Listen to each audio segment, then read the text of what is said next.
के 720 तीर्थंकरों की जय। जय बोलो एक हजार श्री मूलनाथ शांतिनाथ भगवान की जय। जय बोलो गणेश श्री शंभराज सागर जी महाराज की जय। जय बोलो शुल्केश्वर विस्मिता श्री माता जी की जय। जय बोलो शुल्केश्वर विगम्य श्री माता जी की जय।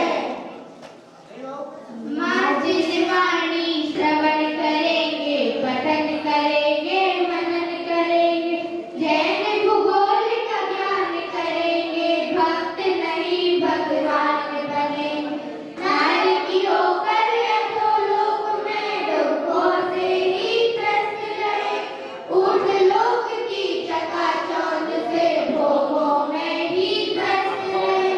मध्यलोक में जन्म लिया है, लिया है, मानस भव को साथ करेंगे, जैन भूगोल का ज्ञान करेंगे, भक्त नहीं भगवान बनेंगे।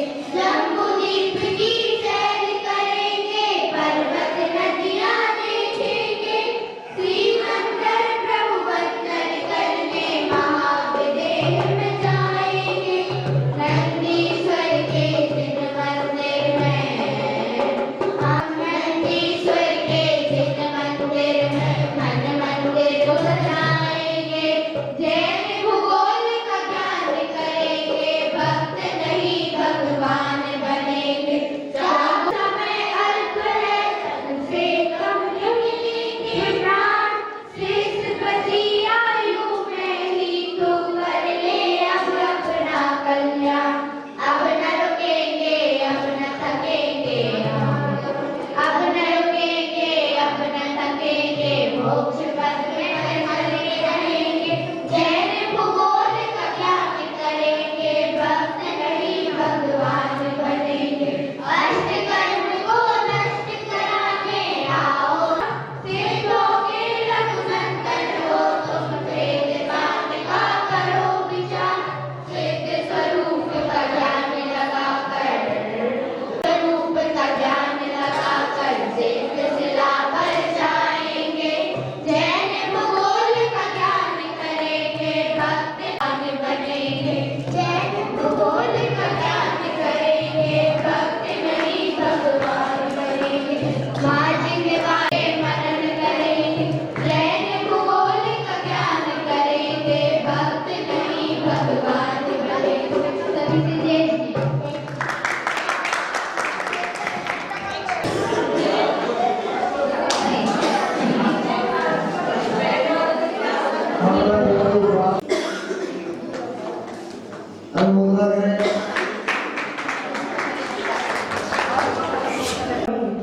और मयंक जैन एब्सेंट, मीनू चाची, सुरेखा आंटी और अंकी जी, ये 4 एब्सेंट थे। वो उनका 51 पॉइंट और उनके से परसों एब्सेंट थे।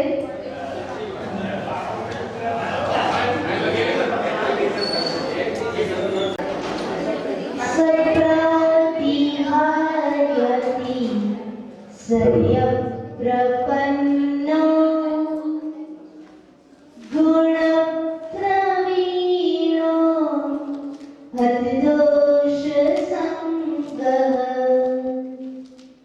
यो लोकमो मद तमः प्रदीपस् चन्द्रप्रभं तं प्रणमामि भावात्। चन्द्रप्रभं तं प्रणमामि भावात्। जो तुम हो स्वामी तो हम हैं सेवक, जो तुम हो पालक तो हम हैं पालक। तुम्हारे दर के हैं हम पुजारी, नमन नमन हो विराग गुरुवर। नमन नमन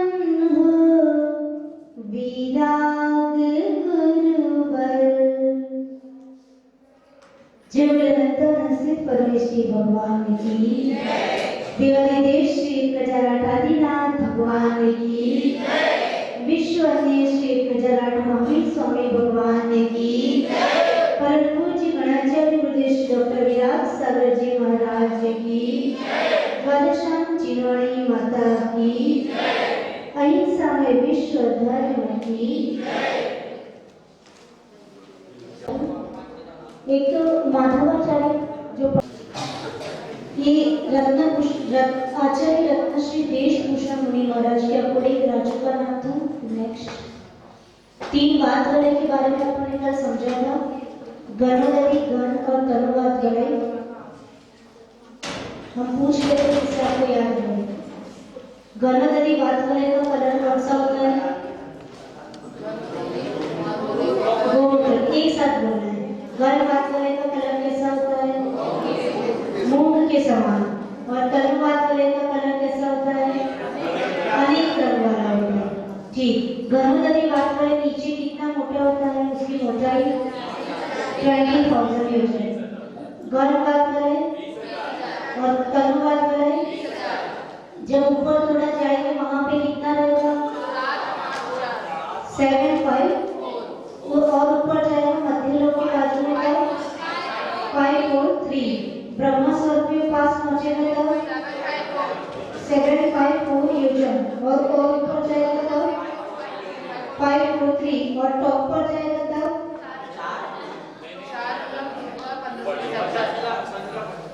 हाँ 50-75। और दूसरे दो को 2000 कोश और 2000 धनुष और 4000 धनुष। 2000 हाँ ये कोश में है, धनुष में। या 2-4 बोलिए, 2 कोश 4 कोश ऐसा बोलिए। या फिर त्रस नाली है, उसकी चौड़ाई कितनी है? उसकी और कितना कम है वो याद कर लेना। 13,21,14,000 नहीं है। ठीक, याद कर लेना। नेक्स्ट और जाने दीजिए, यहाँ आए थे अपन। नेक्स्ट इसके पास जो त्रस जीव, अपन ने त्रस नाली में ये समझा था कि त्रस नाली में त्रस जीव रहते हैं। त्रस जीव भी 2 प्रकार के होते हैं, सूक्ष्म और बालक। त्रस जीव कितने प्रकार के होते हैं? सूक्ष्म और बालक। सूक्ष्म जीव होते हैं वो सपोज ये बॉल है, बॉल को भी क्रॉस करके वो जा सकते हैं।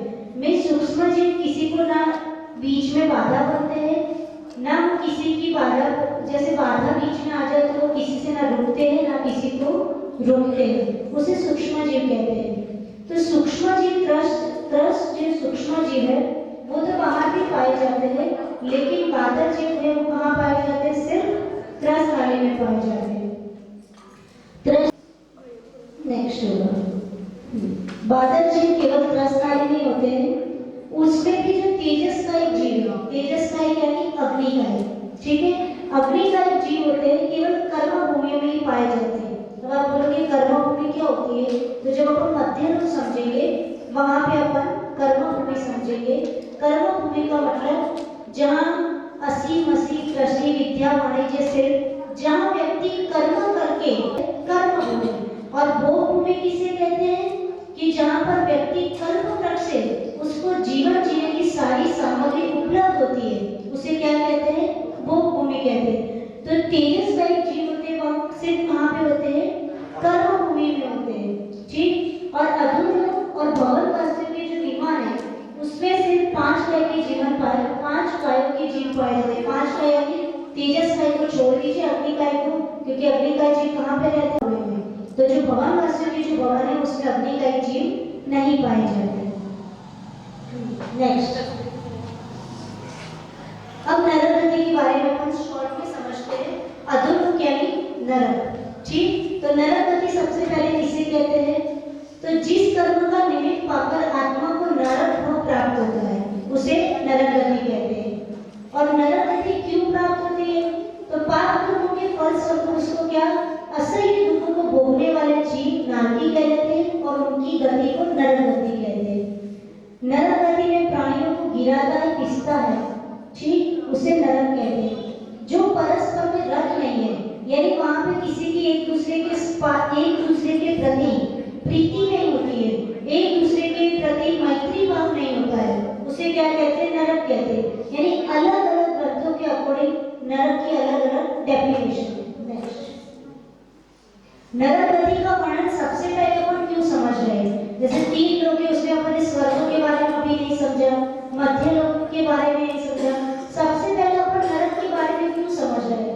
तो उसके लिए बताया कि यदि नारकियों के स्वरूप का ज्ञान होने से भय उत्पन्न हो गया है, क्योंकि जो व्यक्ति नारकियों का स्वरूप समझ ले कि नरक में कितने दुख होते हैं, तो उससे भय उत्पन्न हो गए हैं ऐसे भव्य जीव की। 10 लक्षण धर्म अर्थात मुनि धर्म में निश्चय रूप से बुद्धि स्थिर हो जाती है, ऐसा समझकर पहले नरक गति का वर्णन किया है।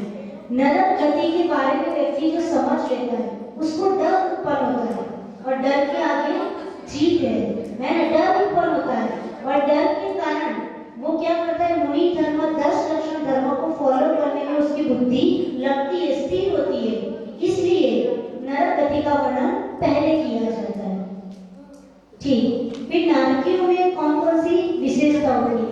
तो उनका अशुभ वैक्रियक शरीर होता है। वैक्रियक का मतलब वो अपनी विक्रिया से वो जैसा चाहे उतना खराब शरीर, यानी वो शुभ शरीर वहां नहीं बना सकते, उनका एकदम बैड और डरावना वैसा शरीर वो बनाते हैं, अत्यंत दुर्गंधयुक्त होता है और डरावना होता है।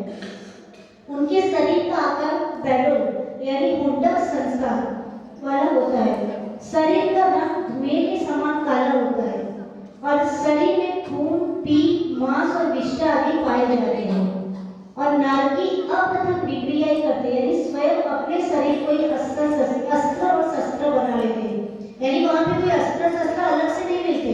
जैसे कोई पूर्व जन्म के एक माँ और बेटा था, दोनों ही नरक में पहुंच गए, तो वहां पे असुर कुमार जाति के देव आकर के उनको आपस में क्या लड़ाते कि पता है तुम बहुत छोटे थे, तो वो जो दिख रही है वो तुम्हारा वो जीव दिख रहा है, वो तुम्हारी क्या थी?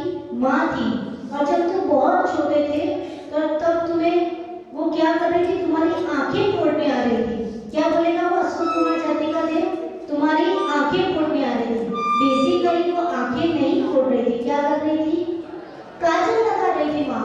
तो बोले तुम छोटे थे, तुम रोते जा रहे थे, रोते जा रहे थे, तो भी तुम्हारी माँ होकर के क्या कर रही थी? तुम्हारी आंखें फोड़ रही थी। ऐसा बोले कि जो नरक का द्रव्य क्षेत्र काल भाव बहुत ही पुअर होता है, वहां पे अशुभ ही अशुभ होता है। तो जैसा ही वो जीव ऐसा देव एक नारकी को दूसरे नारकी के बारे में भड़काएगा, तो वो तुरंत भड़क करके उस दूसरे नारकी से जो माँ का जीव था उससे क्या करने लगेगा? लड़ाई करने लगेगा। तो वैसे वहां अंबाकारिश जाति के असुर कुमार देव जाते हैं और उन लोगों का आपस में नारकियों को क्या कराते हैं? उकसाते हैं एक दूसरे के बारे में। कई लोगों का यहाँ मध्य लोक में भी ऐसा नेचर होता है ना, तो जिनका नेचर ऐसा होता है वो समझ लो नीचे जाके कौन से जाति के देव बोलोगे? अंबाकारिश जाति के, और वहां जाके भी क्या बोल करोगे? देव तो बन गए लेकिन यही काम करोगे।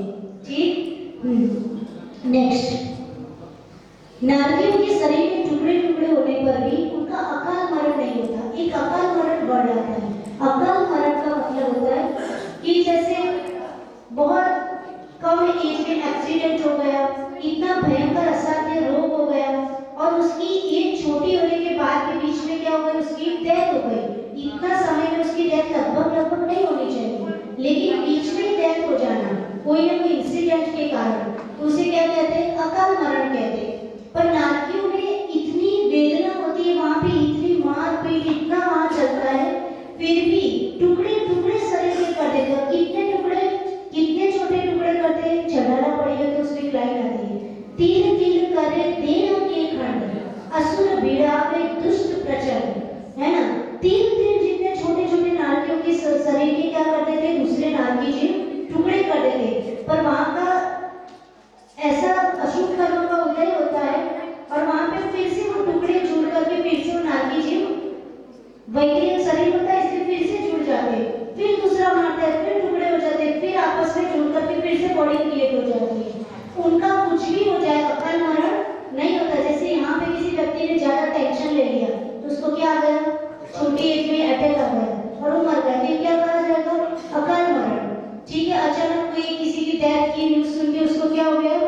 चिंता हो गई, कोमा में पहुंच गया, डेथ हो गई, ये सब अकाल मरण है। पर नरक में कितनी भी वेदना है, कितना भी आपका कुछ भी हो जाए, लेकिन अकाल मरण का फंडा वहां पर नहीं है। ठीक, आत्महत्या भी नहीं कर सकती और उनका शरीर पुनः जुड़ जाता है।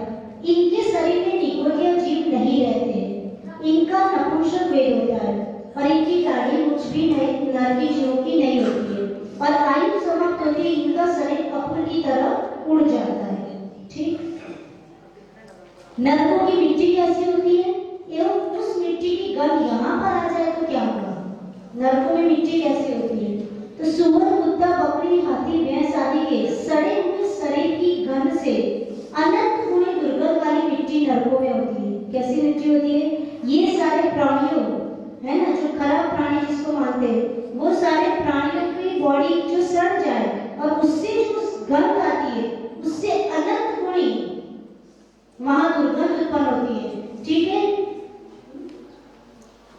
हाँ, माता जी बोले एक चूहा कहीं मर जाए तो अपन लोग उसकी स्मेल सहन नहीं कर पाते, ठीक है ना, और वहां पे इतने गंदे गंदे जानवर मर जाए और उनका जो सड़ जाए मांस, उससे अनंत गुणी दुर्गंध कहाँ पे होती है? नरकों की मिट्टी में।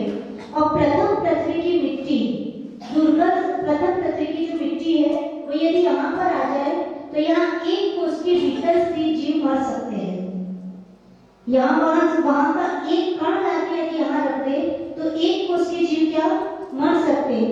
इसके आगे द्वितीय आदि पृथ्वियों में इसकी घातक शक्ति आधा कोष और भी बढ़ जाती है। यानी दूसरे नरक की मिट्टी यदि यहाँ पर आ जाए तो 1.5 हो जाएगी, फिर 2, 2.5, 3 इस तरह से। नेक्स्ट, नरकों में कितने प्रकार के दुख हैं? तो अनेक प्रकार के दुख है, उसमें से कुछ पॉइंट यहाँ पे एक्सप्लेन किए। क्षेत्र संबंधी दुख, क्षेत्र संबंधी दुख, तो बीलो वहां नारकी जीव बील में उत्पन्न होते हैं। जैसे चूहे का बील होता है ना, वैसे वहां पे क्या कहाँ उत्पन्न होते हैं? बील में उत्पन्न होते हैं। और बील में कैसा होता है? बील में घन अंधकार होता है, दुर्गंधित मिट्टी रहती है, छाया चाहते उनको ये होता है कि इतनी गर्मी है, इतनी गर्मी, हमको थोड़ी ठंडक मिल जाए। जैसे अपने को बहुत गर्मी लगती है, रास्ते में जा रहे हैं तो कहीं पेड़ आ जाए तो अपन आराम से वहां पे बैठ जाते हैं। तो वहां पे जो वृक्ष है उसका नाम कौन सा वृक्ष है? सेमर वृक्ष है। और वो सोचते हैं कि बहुत गर्मी है, बहुत गर्मी है, चलो थोड़ी छांव में बैठ जाए। तो सेमर वृक्ष दूर से दिखेगा बहुत ब्यूटीफुल, और वो उसके नीचे जाके जैसे ही बैठेगा तो सेमर वृक्ष के जो पत्ते होते हैं वो उनके ऊपर गिरेंगे और वो पत्ते तलवार जैसे होते हैं और उनके शरीर के क्या कर देंगे? टुकड़े कर देंगे। उनको गर्मी लग रही है, वो सोच रहे थोड़ा क्या मिल जाए? छांव मिल जाए। तो पेड़ के नीचे बैठेंगे तो वो पत्ते उनके ऊपर गिरके उनके क्या करेंगे? शरीर के टुकड़े कर देंगे। तो शांति, वहां शांति नाम की कोई चीज नहीं है। वे छाया तो नहीं देते, किंतु नारकी के ऊपर छुरी और कांटे के समान वो पत्ता गिरता है। वो थोड़ा टाइपिंग से प्रथम पृथ्वी से 5वीं पृथ्वी देवी वृक्ष बन जाते। वहां कोई वैसे वृक्ष नहीं होते, मैंने बोला वहां ना कोई अस्त्र शस्त्र होते, एक दूसरे देखिए कि जैसे ये जीव है उसको बड़ी गर्मी लगी तो दूसरा उसको सताना चाहता है तो वो वृक्ष बन जाएगा, बैक्टीरिया से वो कुछ भी बन जाएगा, और तो नीचे जाएगा तो पत्ते क्या तलवार की तरह उसको काट देंगे। प्रथम पृथ्वी से 5वीं पृथ्वी के 3/4 भाग तक अत्यंत उष्ण, यानी वहां की जो जमीन होती है, वहां का जो एटमॉस्फेयर होता है वो कैसा होता है? अत्यंत उष्ण होता है। 4थी पृथ्वी में क्या होता है? ठंडा होता है। 6ठी पृथ्वी में ठंडा होता है और 7वीं पृथ्वी में बहुत महाशीत होती है। ठीक है, वहां का एटमॉस्फेयर क्या होता है? प्रथम से 5वीं तक क्या होता है? 5वीं में 3/4 तक गर्म रहता है और चतुर्थ में क्या होता है? ठंडा, और 6ठी पृथ्वी में ठंडा और 7वीं में बहुत ठंडा रहता है। अब वहां ठंडी गर्मी कैसी होती है? अपन छठारा में पढ़ते हैं, मेरु समान लोह गली जाए ऐसे शीत उष्णता था। यानी मेरु कितना बड़ा है? अपन ने पढ़ा है कितना? 1 लाख योजन का मेरु पर्वत है, उसके समान एक लोहे का गोला यदि नरक में डाला जाए तो इतनी गर्मी है कि वो पारा की तरह पिघल जाएगा। 1,00,000 योजन का मेरू पर्वत के समान लोहे का गोला भी वहां जाते ही, वहां की भूमि को सिर्फ टच होते ही क्या हो जाएगा, पारे के समान गल जाएगा। और वहां पे इतनी ठंडी है कि मेरू के समान लोहे का गोला यदि वहां पे पहुंच जाए और नीचे के नर को जहां पे ठंड ज्यादा है वहां पे जाते ही वहां की भूमि को स्पर्श करते ही उसके टुकड़े टुकड़े हो जाएंगे। जैसे ठंडी ज्यादा होती है तो अपने फेस पे और स्किन पे क्या होने लगता है, ऐसे क्रैक जैसा होने लगता है ना। जैसे बर्फ होता है उसके टुकड़े टुकड़े हो जाते हैं, वैसे इतनी ठंडी है कि वो जंप करके क्या हो जाएगी, उनमें क्रैक्स आ जाएगी, टूट जाएंगे। यानी मेरू जितना इतना बड़े लोहे का गोला भी वहां की ठंडी में क्या हो जाएगा, उसके टुकड़े टुकड़े हो जाएंगे। तो इतनी वहां पे ठंडी और गर्मी है, सोचो कितनी ज्यादा ठंडी गर्मी है। ठीक, नेक्स्ट मानसिक दुख। ये सब शारीरिक दुख शॉर्ट में एक्सप्लेन किया कि वो मानसिक दुख उसको वहां पर क्या होगा कि उसको इतनी वेदना सहन करनी पड़ती है, तो उनको अंदर से पश्चाताप होता है कि भगवान मैंने कैसे पाप कर्म के उदय से इस भयानक नरक में हम लोग आए हैं। तो ऐसा पश्चाताप करता है, हमने भगवान की और विद्या की साधुओं की कल्याणकारी उपदेशकों का क्या किया था, तिरस्कार किया था। किसी ने हमको अच्छी बात बोली कि मंदिर जाना चाहिए, तुम्हें जाते रहो, ये सब हमारा काम नहीं है। हमने क्या, किसी ने अच्छी बात बताई कि ये नहीं करना चाहिए, व्यक्ति बोलने लगता ना, ये सब तुम लोगों का काम है, हमारा नहीं, अभी हम छोटे हैं। तो जिनवाणी का क्या किया हमने, मजाक मजाक में भी तिरस्कार किया था, अभिनय किया था। तो उसके कारण हमको कहाँ आना पड़ा, नरक में आना पड़ा। फिर क्या, विषयों होकर मैंने 5 पाप किए थे। विषय में अंधा हो गए, 1 इंद्रिय 2 इंद्रिय 3 इंद्रिय 4 5 इंद्रियों के विषय में मस्त हो गए और उसके कारण मैंने अनेक पाप किए। मैंने दूसरों को सताया था, ठीक है, और जिन जिन को सताया था सब लोग नरक में आकर मुझे क्या, मारने के लिए तैयार हो गए। वहां तो मैं पावरफुल था, तो मैंने अपने से छोटे लोगों को क्या, खूब सताया। आज नरक में वो लोग आकर के मुझे क्या करने लगे, मारने लगे। अब मैं किसकी शरण में जाऊं, वहां अकाल मरण भी नहीं है। और मिनिमम नरक की एज कितनी होती है नारकी जीवों की, मिनिमम 10,000 वर्ष तो मिनिमम वहां जीना पड़ेगा। मिनिमम वहां की एज है 10,000 वर्ष और मैक्सिमम कितनी है, 33 साल। कितनी, यूनिट है आप लोगों के लिए वो बहुत बड़ा होता है, इतना समझ लीजिए। नेक्स्ट, अब मैं सहन करूंगा जिनके लिए, यानी जिस फैमिली को चलाने के लिए मैंने पाप किए थे, वे सारे कुटुंबजन अब क्यों आकर मेरी यहाँ पे सहायता नहीं करते।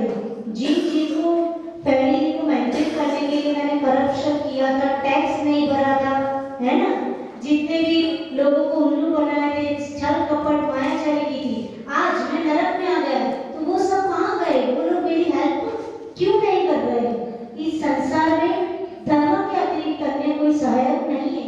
जब ऐसी आत्मग्लानि करता है, गिल्टी फील करता है, पश्चाताप करता है, तो उसके कारण वो भगवान को खूब विनती करता है और उसके कारण कई जीव नरक से उनकी जितनी एज है उतना तो भोगना ही भोगना पड़ेगा। उसके बाद उनको आकर के कुछ अच्छी गति में जन्म मिलने की पॉसिबिलिटी होती है। इस प्रकार निरंतर अपने पूर्वकृत पापों का पश्चाताप करते रहते हैं। अब शारीरिक दुख, नाम बता दो, यही कोई बात नहीं के विश्वास में लगे हैं। अच्छा आप बता दीजिए, वो क्या जगह नहीं लेते तो शॉर्ट में लेते हैं। और नारकियों का क्या होता है, उपा जन्म होता है।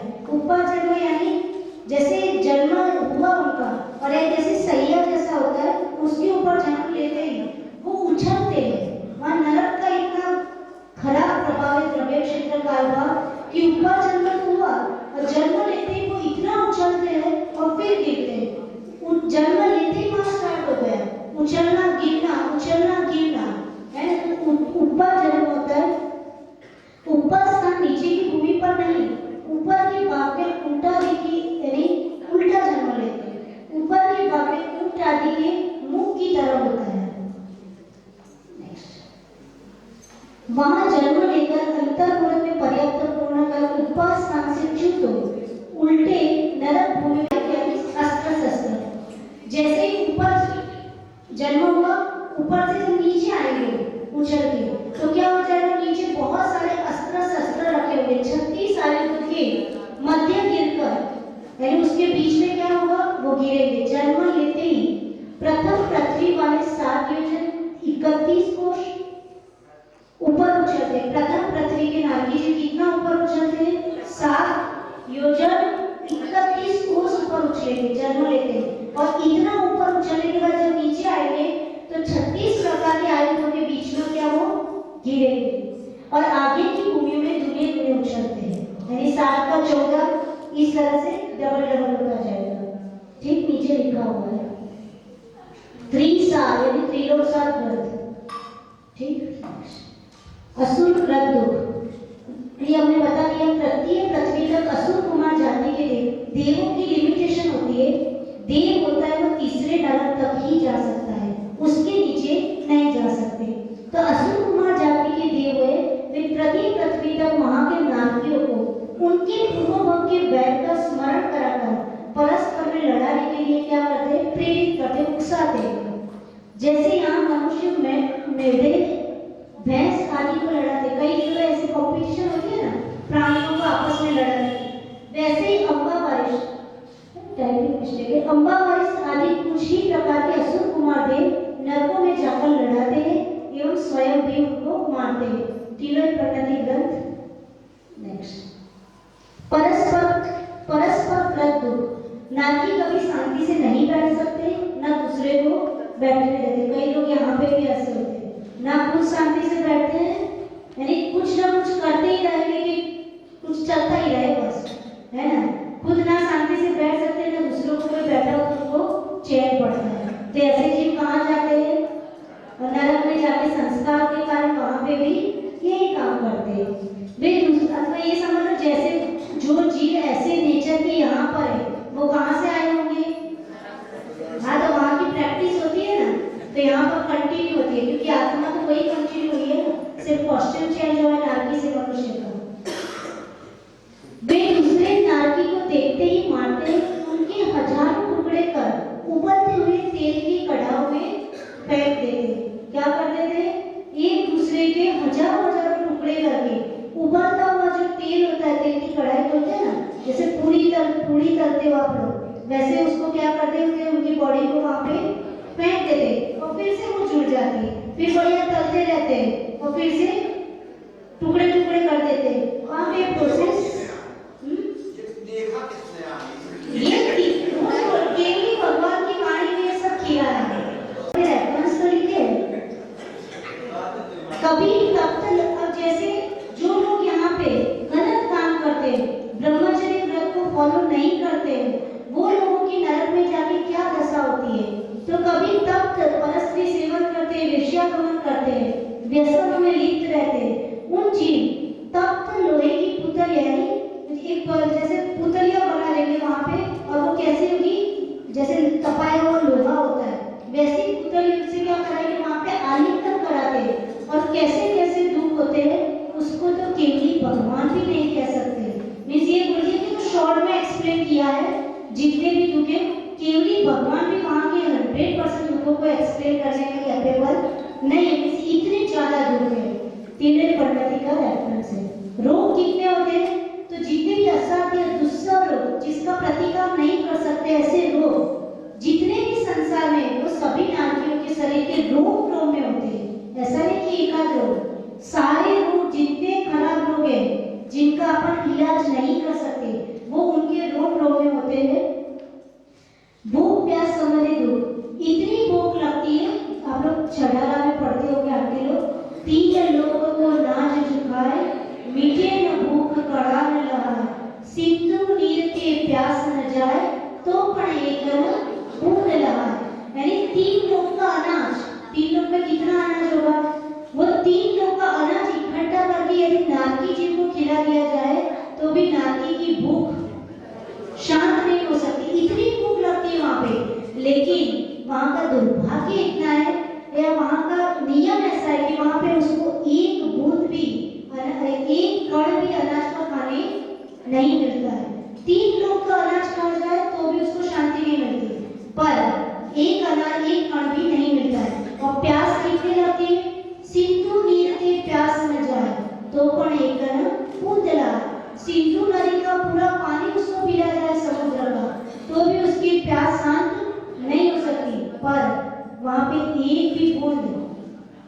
पानी नहीं मिलता है, चाहे रोते जाओ, चीखते जाओ, चिल्लाते जाओ, कोई सुनने वाला वहाँ पे नहीं है। ठीक है, और किंतु वहाँ की दुर्गंध मिट्टी खाते हैं। कुछ नहीं मिलता तो क्या खाएंगे? दुर्गंधित मिट्टी खाते हैं। एवं अत्यंत तीक्ष्ण, खारा व गर्म बैतरणी नदी का जल पीते। वहाँ के वृक्ष का नाम सेमर वृक्ष और नदी का नाम क्या है? बैतरणी नदी, है ना। बैतरणी नदी किससे कोई अपने जैसा एकदम बिल्कुल गंगा नदी का जल जैसा जल नहीं होता है ना। वहाँ पे पैसिफिक महासागर जैसा पानी अच्छा नहीं होता। वहाँ पे कैसा होता है? खून, पीत, मांस, उससे भरी हुई दुर्गंध वाला वो क्या होता है? बैतरणी नदी होती है। नारकी सोचता है बहुत प्यास लगी, सामने नदी दिख रही है, अथवा किसी नारकी ने बहुत उसको कढ़ाई में तला है, तो उसको होता है चलो थोड़ा नदी में जाके नहा लूं तो मेरी बॉडी को थोड़ी शांति मिलेगी, नदी दूर से तो अच्छी लगेगी। जैसे ही वहां पे अंदर जाएगा तो कैसी नदी, खून, प्यास, पीप, वो सब बहता हुआ इतनी दुर्गंध आएगी, इतनी दुर्गंध आएगी, और अंदर इतने बड़े बड़े मगरमच्छ होंगे, नारकी बन जाते और उनको क्या करने लगते? खाने लगते। वहां पे कोई शांति नहीं है। ठीक है, भूख हो गई, प्यास हो गई, किंतु वे वहां की दुर्गंधित मिट्टी खाते हैं। एक जीव नरक में लगातार कितनी बार जा सकता है? ये भी तो कोई नियम होता होगा, कितनी बार जा सकते हो?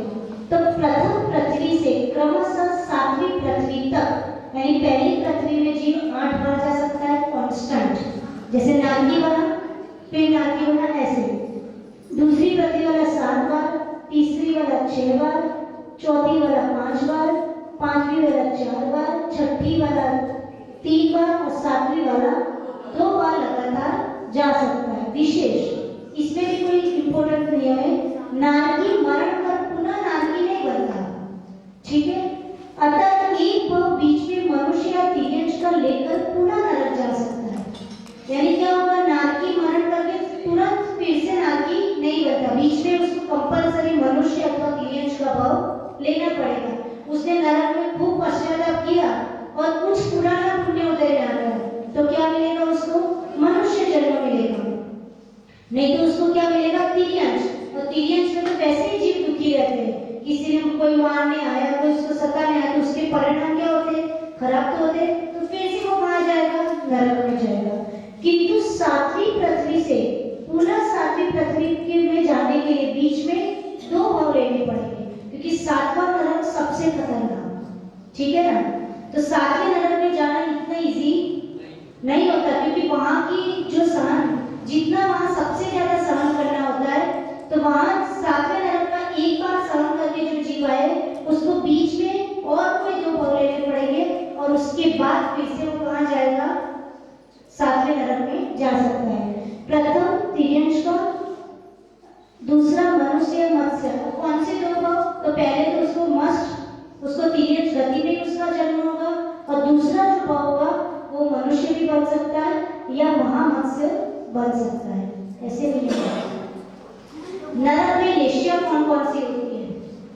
लेशिया का मतलब समझ लो, लेशिया यानी अपने भाव। ठीक है, अपने मन में जो जैसे जैसे भाव चलते हैं उसको क्या कहते हैं अपने धर्म की भाषा में? लेशिया। ठीक, नारकी जीवों में 3 अशुभ लेशिया होती है, 6 प्रकार की लेशिया है। किसी को याद है नाम? कृष्ण, नील, कापुर, पीत, पद्म और शुक्ल। ये 6 नाम है। कृष्ण, नील और कापुर ये अशुभ लेशिया है। पीत, पद्म और शुक्ल ये 3 क्या है? शुभ लेशिया है।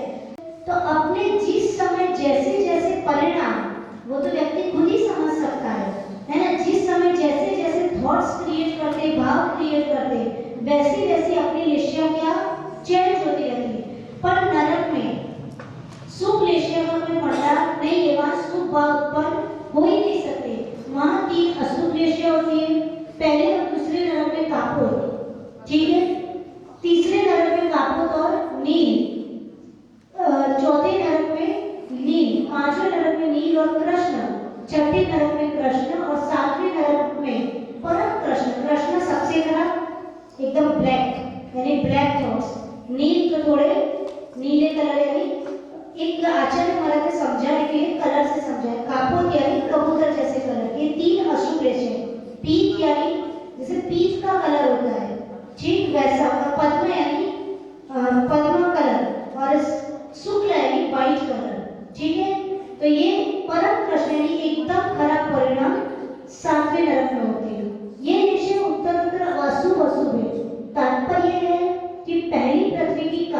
कापोक्लेशिया की अपेक्षा दूसरी पृथ्वी की कापोक्लेशिया अशुद्ध है। यानी कापोत तो पहले में भी है और दूसरे में भी है, लेकिन पहले में जो कापोक्लेशिया है उससे ज्यादा दूसरे नरक में जो कापोक्लेशिया है वो और डेंजरस है। ये लेशिया अंतर्मुरत में बदलते रहते हैं। अंतर्मुरत का मतलब अप्रोक्सीमेटली 48 मिनट्स, उसको शास्त्र की भाषा में अंतर्मुरत कहते हैं। परंतु जहाँ जिस लेशिया के जितने अंश संभव है उन्हीं के भीतर परिवर्तन होता है। नारकी लेशिया से लेशियांतर को प्राप्त नहीं होते हैं। जहाँ दो लेशिया बतलाई गई है वहाँ ऊपर के भाग में प्रथम और नीचे के भाग में दूसरी लेशिया जाननी चाहिए। और शरीर के रंग की अपेक्षा सभी नारकी कृष्ण लेशिया वाले होते हैं। यानी इनकी बॉडी का कलर कैसा होता है? काला, ब्लैक। उष्ण और शीत बील, वहां पे कैसे बील होते हैं वो बताए। ये हो चुका है, अपन ने समझे ना, ठंडी गर्मी। नेक्स्ट, ये शॉर्ट में एक चार्ट बता दिया है कि पहले नरक में वाला जीव तीर्थंकर भी बन सकता है। यानी पहले नरक से निकला हुआ जीव यदि उसको मनुष्य गति मिलती है तो वो तीर्थंकर भी, पुरुषार्थ के थ्रू वो तीर्थंकर भी बन सकता है। कौन बनेंगे? राजा श्रेणी। राजा श्रेणी नरक में क्यों गए थे? कल अपने देखी ना स्टोरी, पहले मारने के भाव किए थे, फिर वो डर करके उन्होंने क्या कर दिया था?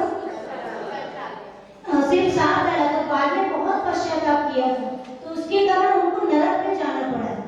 पर उसके बाद उन्होंने जैन धर्म एक्सेप्ट किया था और महावीर भगवान का जब सम्मोहन लगा तब उन्होंने तीनों टाइम बहुत धार्मिक हो गए थे। सहस्त्र नाम, जीत सहस्त्र नाम, भगवान के 1008 नामों से तीनों टाइम भगवान की स्तुति करते थे। कितने समय की? 30 वर्ष तक उन्होंने क्या करी थी? जीत सहस्त्र नाम 1008 नामों से भगवान की स्तुति की थी, साक्षात महावीर भगवान के सम्मोहन।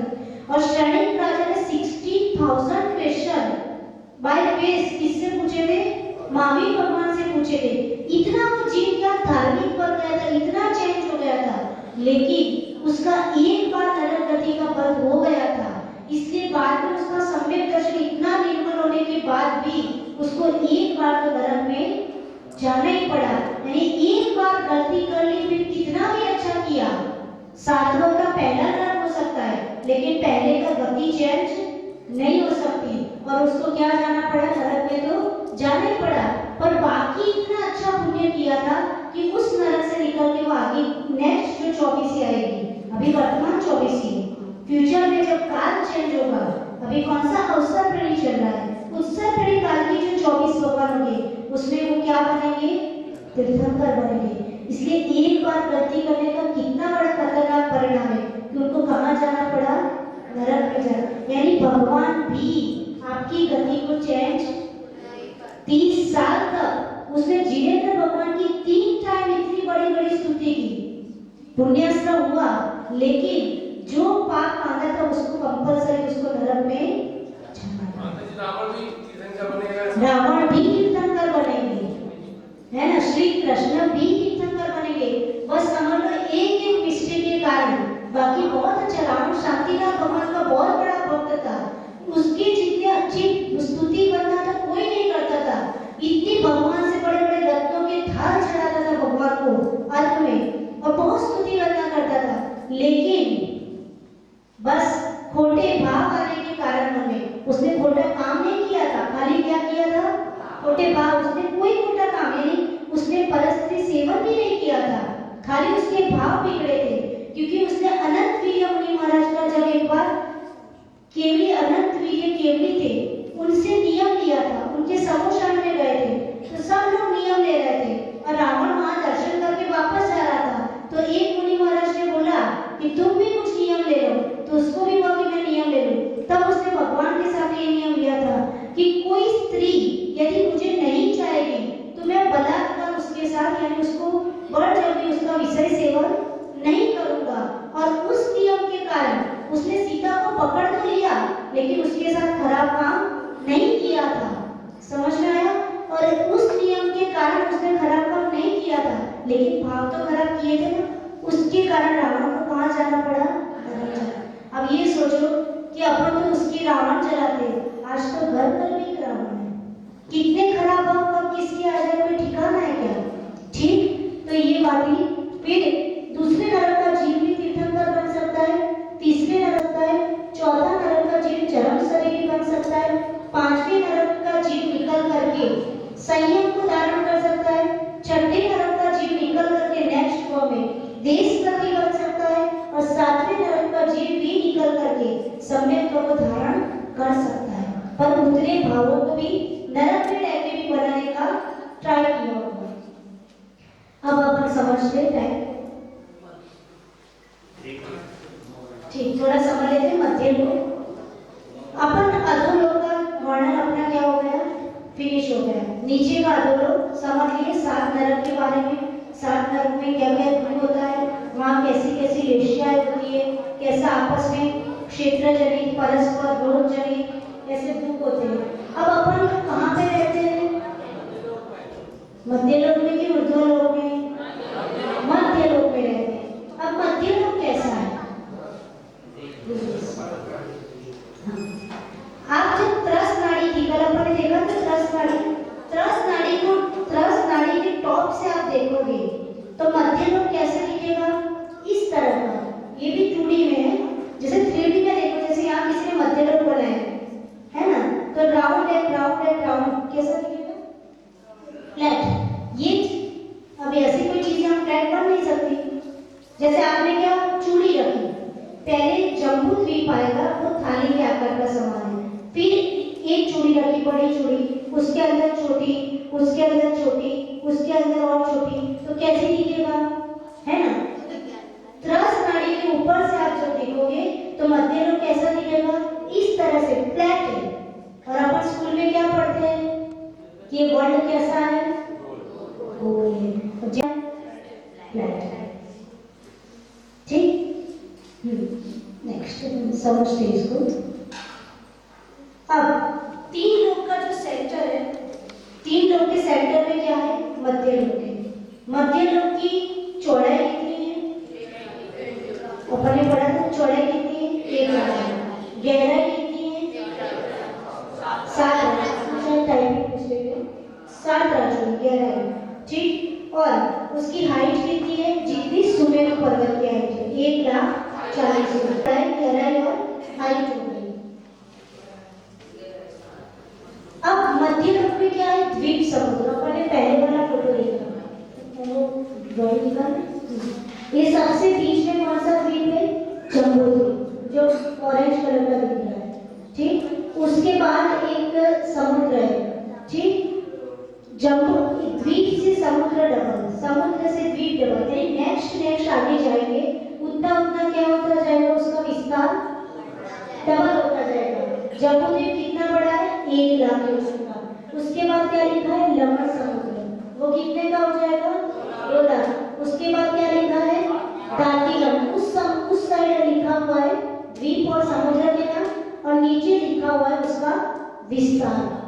तो दूसरा क्या हो जाएगा, दूसरा द्वीप कौन सा होगा, दातिगम, वो कितना बड़ा होगा, 4 लाख। फिर कौन सा समुद्र है, कालो, वो कितना हो जाएगा, फिर कौन सा द्वीप है, वो कितना हो जाएगा, फिर कौन सा समुद्र है, पुष्कर सागर, उसका वो कितना हो जाएगा, ठीक है ना। फिर उसके बाद कौन सा द्वीप है, ठीक, वो कितना हो जाएगा, फिर कौन सा सागर, वारुणी, जैसा द्वीप वैसा ही सागर। फिर कौन सा द्वीप, शीलवन, फिर कौन सा सागर, फिर कौन सा द्वीप, फिर कौन सा सागर, रघुवर, फिर कौन सा द्वीप, शौद्रवर, और फिर कौन सा सागर, शौद्रवर सागर। और फिर ये 8वें नंबर का द्वीप कौन सा, जिसकी अपन क्या करते हैं, वो कितना दूर है, बहुत दूर है। 8वें नंबर का द्वीप नंदीश्वर द्वीप। ठीक, तो यहाँ नंदीश्वर द्वीप नीचे, नंदीश्वर द्वीप कहाँ मिलेगा अपने को, जहाँ लिखा है 16, हाँ ये ठीक है। इसको दूसरे पे ऐसा कर सकते हैं, 163 करोड़ 84 लाख योजन। ठीक, इतना बड़ा क्या है, अपन की जम्मू द्वीप कितना है?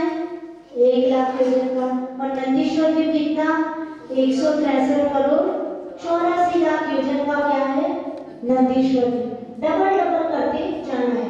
और ये 8वां पहुंचे अपन, पर सिर्फ 8 नहीं है। कितने द्वीप है मध्य लोक में? असंख्यात द्वीप और समुद्र है। समझ में आया?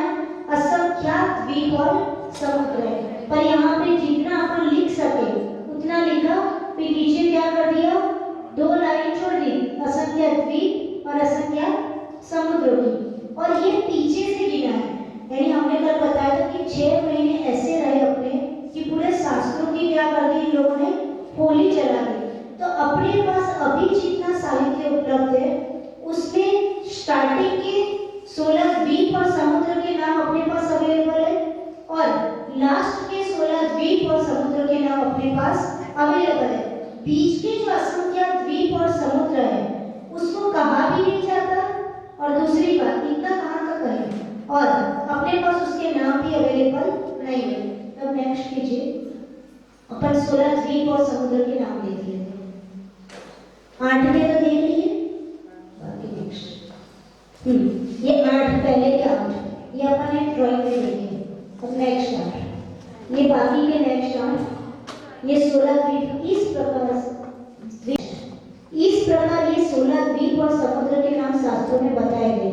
ये सब एक दूसरे को चारों तरफ से घेरे हुए, यानी चारों तरफ से क्या है? घेरा हुआ है। फिर नेक्स्ट, ये लास्ट जो पीछे से स्टार्ट किया है, ये जो स्वयंपुर समुद्र और स्वयंपुर द्वीप है वो क्या है? सबसे लास्ट में, यानी सबसे लास्ट में कौन सा समुद्र? कौन सा समुद्र? सबसे लास्ट का समुद्र स्वयंपुर समुद्र। और सबसे पहला द्वीप कौन सा? जम्मू द्वीप। यानी स्टार्टिंग द्वीप से होगी और एंड कहां से होगा? समुद्र से। सबसे लास्ट समुद्र स्वयंपुर समुद्र, फिर स्वयंपुर द्वीप आएगा, फिर अहिंद्रावत समुद्र, अहिंद्रावत द्वीप। इस तरह से ये 8 और नेक्स्ट ये 8 टोटल 16 द्वीप और समुद्र लास्ट से बताए हैं। नेक्स्ट, ये 16 द्वीप और समुद्र है। अंत में जो स्वयंपुर द्वीप है, ठीक है, स्वयंपुर द्वीप में भी जैसे अपने 2.5 द्वीप मैंने एक्सप्लेन किया था। 2.5 द्वीप में क्या था? सबसे पहले जम्मू द्वीप, फिर लवण समुद्र, डाकिनी खंड, कालोदरी समुद्र और पुष्कर द्वीप। उसके बीच में क्या था? क्या था? मानुषोत्तर पर्वत था, मैंने बताया था ना। बीच में क्या था? पुष्कर द्वीप में मानुषोत्तर पर्वत। उसके कारण पुष्कर द्वीप 2 पार्ट में डिवाइड हो जाता है। वैसे ही स्वयंपुर द्वीप में है कि उसमें क्या है? बीच में स्वयंपुर द्वीप में एक पर्वत है, उसके कारण द्वीप कितने पार्ट में डिवाइड हो जाता है? 2 पार्ट में डिवाइड हो जाता है। ठीक, नेक्स्ट। प्रथम जम्मू द्वीप में, द्वितीय दाकिनी खंड में और तृतीय पुष्कर द्वीप के आधे भाग में क्या है? मनुष्यों का आवास है। मनुष्य की लिमिटेशन 2.5 द्वीप अपन ने समझा था ना, यानी मनुष्य कहाँ तक मिलेंगे? असंख्यात द्वीप समुद्र है, उसमें मनुष्य कहाँ तक मिलेंगे? 2.5 द्वीप, जम्मू द्वीप, दाकिनी खंड और पुष्कर द्वीप आधा, ठीक। और बाकी कहाँ है? तो इन 2.5 द्वीपों में भोगभूमि और कर्मभूमियों के मनुष्य का जन्म होता है। 2.5 द्वीप में भोगभूमि और कर्मभूमि के मनुष्य का जन्म होता है। अपन कौन से मनुष्य कहलाएंगे? भोगभूमि की कर्मभूमि? कर्मभूमि, क्योंकि अपन कर्म करते हैं और उसके अकॉर्डिंग अपने को आउटपुट मिलता है। जो 6 काल होते हैं, सुखमा सुखमा सुखमा सुखमा सुखमा सुखमा सुखमा दुखमा दुखमा दुखमा सुखमा दुखमा और दुखमा दुखमा, ये जो 6 काल होते हैं उसमें तीसरे काल का क्या रहता है? तीसरे काल का भोगभूमि रहती है। वहां पे जीवों को कुछ भी करना नहीं होता है। उन्होंने सोचा एक ब्यूटीफुल घर चाहिए, तो कल्पवृक्ष, एक कल्पवृक्ष 10 प्रकार के कल्पवृक्ष होते हैं, उसमें भवन वाले कल्पवृक्ष होते हैं, तो आपको भवन प्रोवाइड करेंगे। आपको ये खाना है, बस सोचना है, तुरंत आपके सामने कल्पवृक्ष ने प्रोवाइड कर दिया। वहां पे किसी को कोई भी काम नहीं करना पड़ता था, लेकिन जैसे जैसे समय जाता गया, चौथा काल आया। चौथे काल में तीर्थंकर भगवान का क्या होता है? जन्म होता है, क्योंकि वो पुरुषार्थ करके अपने कर्मों को नष्ट करके मोक्ष प्राप्त करते हैं। वो भूमि के जीव मोक्ष प्राप्त नहीं कर सकते, है ना, क्योंकि संयम धारण वो लोग नहीं कर सकते। चौथे काल में ही तीर्थंकर भगवान का जन्म होता है। ठीक है, तो पुष्कर द्वीप के बीचों बीच में चूड़ी के समान आकार वाला गोलाकार कौन सा पर्वत है? मानुषोत्तर पर्वत है। इससे परे मनुष्य का रहना नहीं है। ठीक है, उस पर्वत में रह सकते हैं, मानसूत्र पर्वत में तो रह सकते हैं। मानुषोत्तर पर्वत पे नहीं, मानुषोत्तर पर्वत के पहले रहे, मानुषोत्तर पर्वत के बाहर तो वहां पे नहीं रह सकते।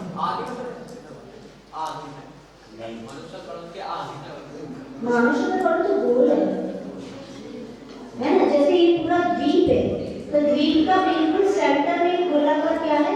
मानुषोत्तर पर्वत है। ठीक, आज इतने रखते कल लेट हो गया। फिर मध्य लोक का शॉर्ट इंट्रोडक्शन था कि कितने द्वीप और समुद्र है उसके नाम का।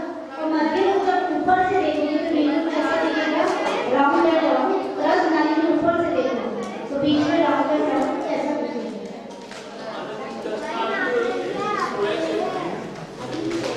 स्क्वायर सिर्फ है, आप ऊपर से देखोगे कोई चीज, सपोज ये है, ये कौन सी ना, जैसे मैं बताऊं, मध्य लोग समझने में जैसे रस नाली रहती है, आवाज मत करो।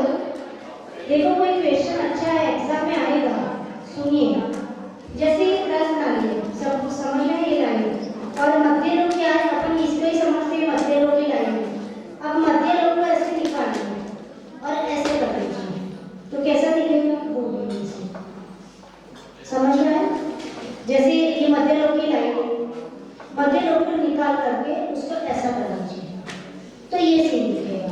और आप ये मध्य लोग है उसको टॉप पर से देखिए तो कैसा दिखेगा? रस नाली, तो आपकी रस नाली की बाउंड्री तो ये रही, तो बीच में कैसा दिखेगा? Round and round. ऊपर से देखोगे, लेकिन अभी जैसे चूड़ी में देखोगे तो ये निकाला और उसको ऐसा किया तो ये दिखेगा। ठीक है, समझ में नहीं है?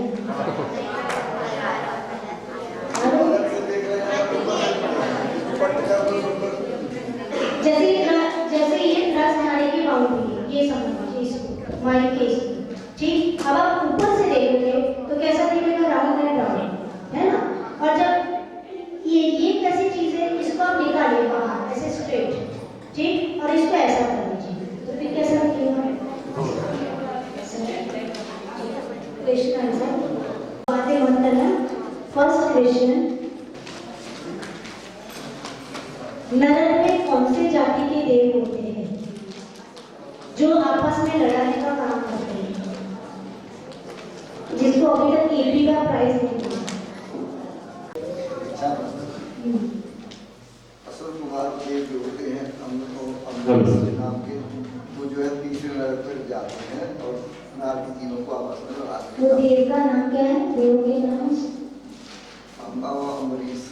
अम्बरीश नहीं, नाम सही।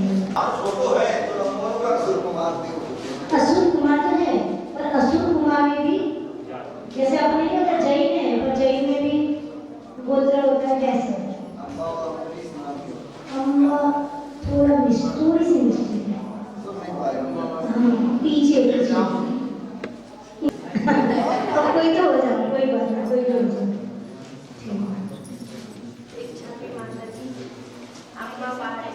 अम्बा वाले जाति के असुर कुमार देव होते हैं, वो क्या करते हैं? आपस में लड़ाने का काम करते हैं। ठीक, आ जाइए अभी। आज के श्रीमान सदर कुमार जी की ओर से है, पार्स मेडिकल वालों की ओर से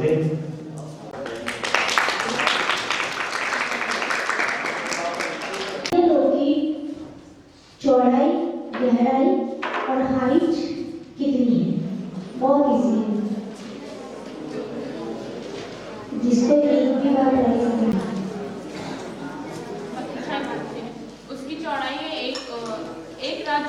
और लंबाई है 7 और उसका विस्तार है उसकी चौड़ाई है 10 लाख। ये शांति से बोलो, लंबाई बोली तो विस्तार चौड़ाई है 7 राजू। चौड़ाई 7 राजू। नहीं, ये जो विस्तार रहता है 1 राजू और उसकी गहराई है 7 राजू। उसकी लंबाई है 10,040। 1,40,000। 1,00,000 नहीं, चौड़ाई मीन्स गहराई है 7 राजू। ये गहराई है।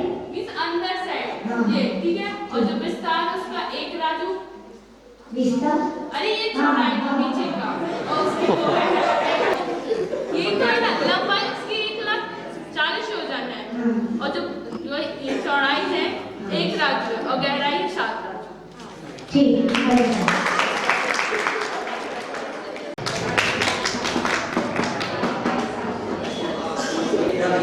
नरक में भूख और प्यास की वेदना कैसी होती है?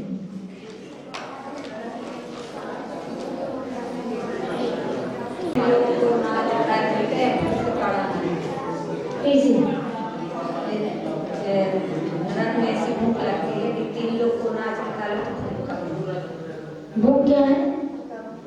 भूख लगती है पर मिलता नहीं। कितना नहीं, कितना मिलता है वहाँ पे? 3 लोग का अनाज भी आ जाए तो भूख नहीं मिलती। ठीक है। और प्यास? प्यास शीत उष्णता। आपको आता है, आराम से बोलना। आपको आता है माइक पकड़ना।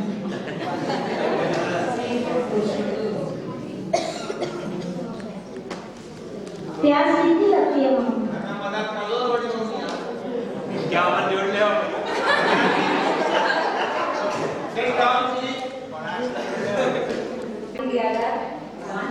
3 लोग का पानी है।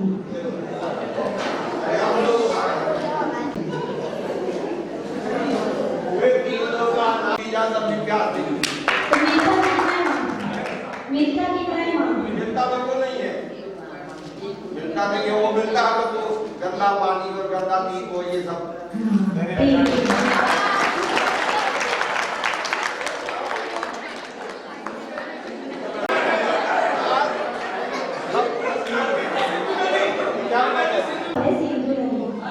उसका मतलब है तो कितने भी समुद्रों का पानी पियो। मैं साथ पढ़ाई की हमेशा सुनी। तीसरा क्वेश्चन,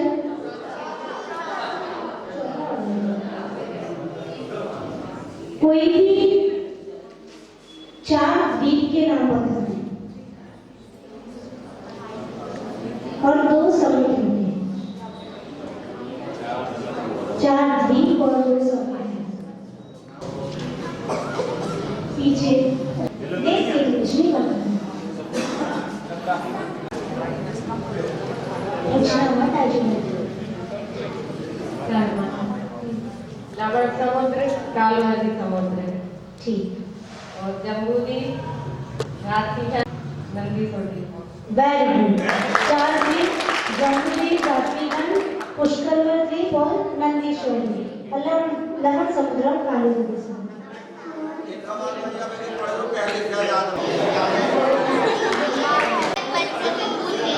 बच्चे नहीं हैं।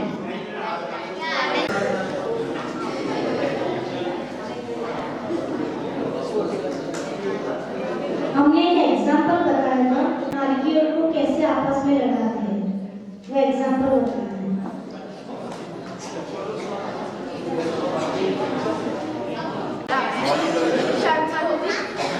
उसने वो इस तरह से भड़का रहा था कि उसकी माता मिला तो नहीं है, एक ही दिन मिला तो उसकी माता उसे आंखों में काजल लगाई थी। तो वो बता रहा, उसने उसको ऐसे भड़काया कि उसकी माता उसकी आंखें फोड़ रही है। इस कारण उसने अपनी माता से लड़ाई कर ली। ठीक।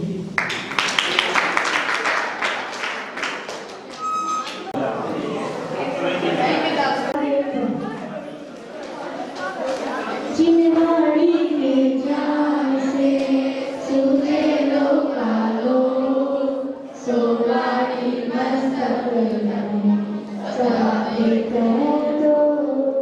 चिन्हवाड़ी मारती तोरे चबूरिन रे, जो तेरे शरणा करे सो पावे सुख चैन।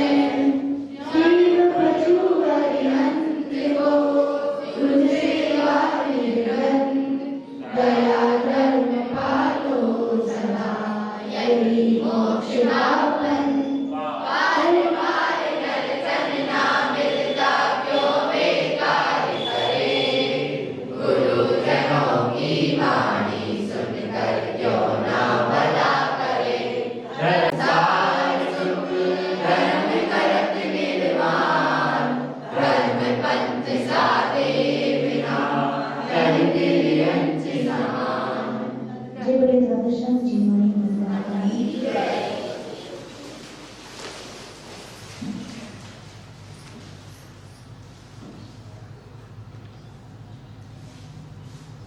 It's